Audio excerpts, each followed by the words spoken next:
kita itu kan nggak bisa move on ya Ustaz, nggak bisa ngelupakan.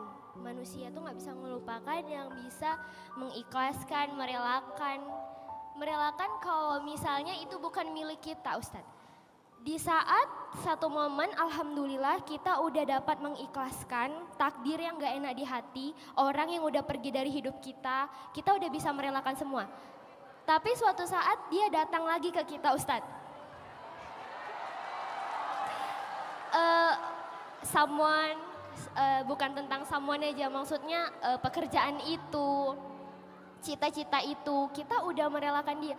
Kita denialnya, jadi kita kayak apa aku terima lagi ya, atau aku nanti kalau terima dia lagi ngulang luka yang lama. Jadi gimana jawabannya Ustadz?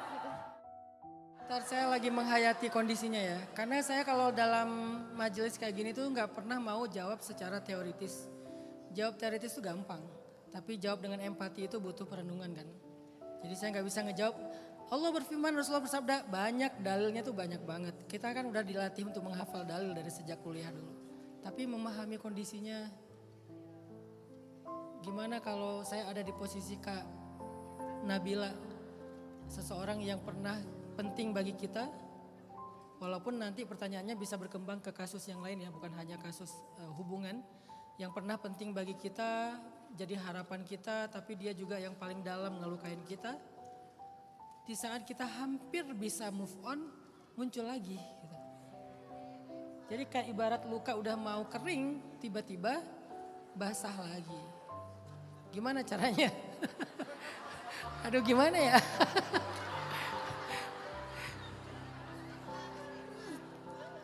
Ya itu kan jawaban teori, istighfar, salawat.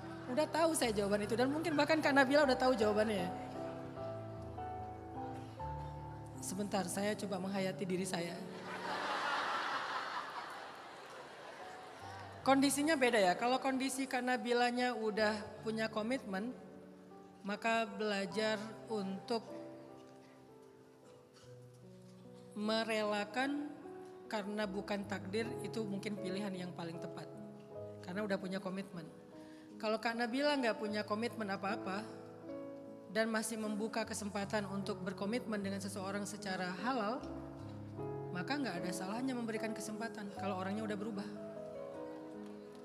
Kalau ternyata Kak Nabila sekarang memang lagi fokus belajar aja, nggak mau terganggu dengan rasa-rasa yang kayak gitu, maka cobalah untuk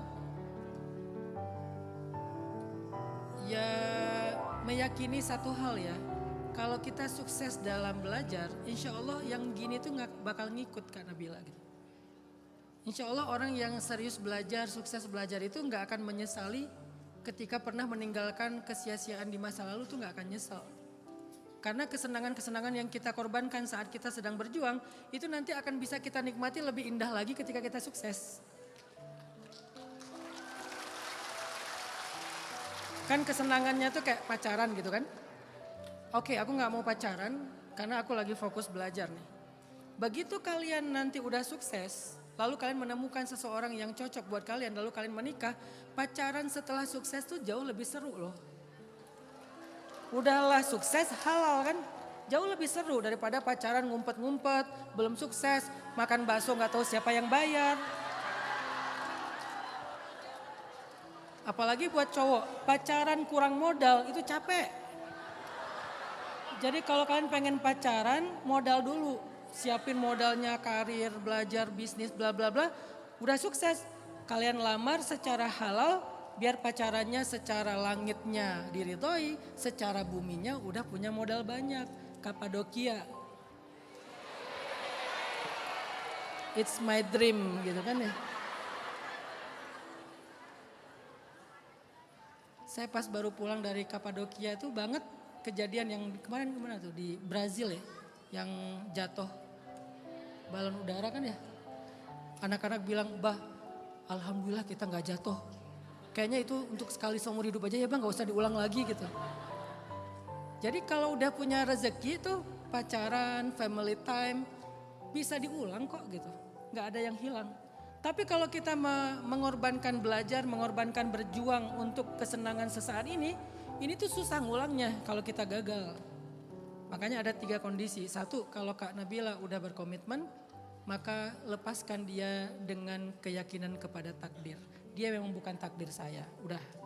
Tapi kalau kondisinya Kak Nabila memang pengen serius, membuka diri, mau berkomitmen, mungkin memberikan kesempatan kedua itu ada bagusnya juga, tergantung orangnya ya. Jangan sinis dulu, karena tergantung orangnya. Ada orang yang bisa berubah kok. Mungkin ibu punya trauma, tapi kalau yang orang bisa berubah bisa aja. Yang ketiga nih kondisinya, kalau Kak Nabila ngerasa kayak aku tuh sebetulnya lagi semangat banget karir, kuliah atau kerja atau apa, ya udah yakinlah kesenangan yang kita tunda demi kebaikan dalam hidup kita itu bisa kita ulangi di masa depan justru dalam suasana yang jauh lebih nyaman karena kita udah sukses. Itu mudah-mudahan kejawab ya.